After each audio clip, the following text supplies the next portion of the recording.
You talked about spiritual ecology. What do you mean by that? Service to the planet. Okay. I mean an appreciation of her as a being. I mean not preserving the ecological environment for the sake of ourselves, our grandchildren, our future generations and so on, but preserving the environment for her. Mm.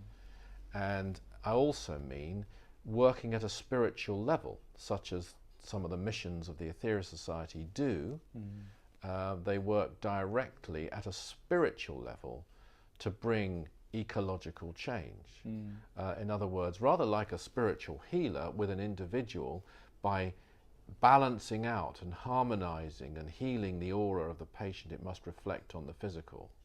In the same way, if you work at a spiritual ecological level, if you like, on the aura of the Mother Earth, even if you're able to, as we are in Operation Sunbeam, using the psychic centers of the Mother Earth, this will reflect then on the physical, and has done already. I mean, the world would be in far more dire straits by now if it hadn't been for these missions.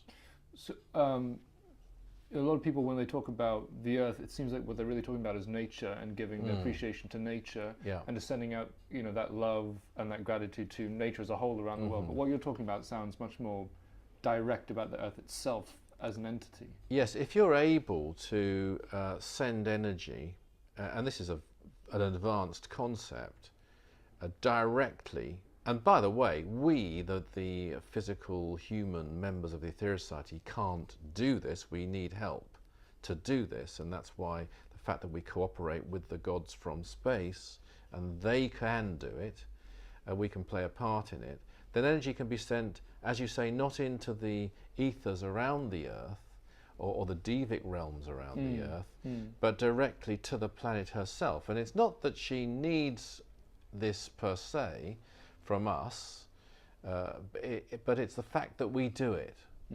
and hopefully it will be to some small degree beneficial for her as a being. I'm sure it is.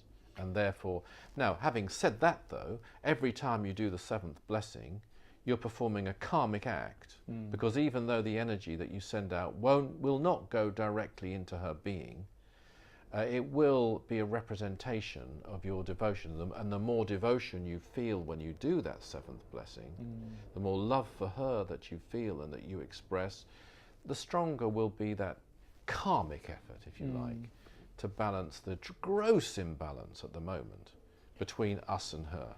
When you say karmic imbalance, what does that mean, and how does doing the 12 blessings help to rebalance that?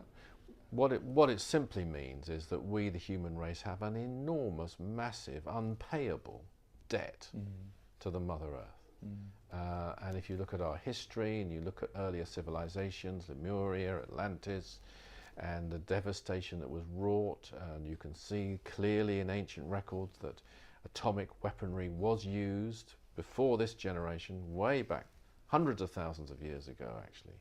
And this is the havoc we've wrought, never mind the pollution and all the other things that we do unthinkingly, the drilling for oil without her permission, etc., etc. This is wrought a tremendous debt. That's what I mean by karmic imbalance. And every time one person doing the seventh blessing sends energy to her with love, with thankfulness, with appreciation, it may be small in the scheme of things, but it's definitely a move in the right direction in rectifying to some tiny degree that gross karmic imbalance. If you're able to do a mission like Operation Sunbeam, as the Aetherius Society is privileged to perform with the gods from space, then of course it's extremely powerful on behalf of the whole of the human race, because here you have human beings cooperating in a mission which is designed to benefit, actually tangibly benefit to some degree, the Mother Earth. And that's a wonderful thing. I mean, it's tiny in comparison to what we owe her, but it's a start. When you say it's unpayable, I mean, on the one hand, you could take that in a very negative way and think, well, what's the point? But what's the positive way to take that?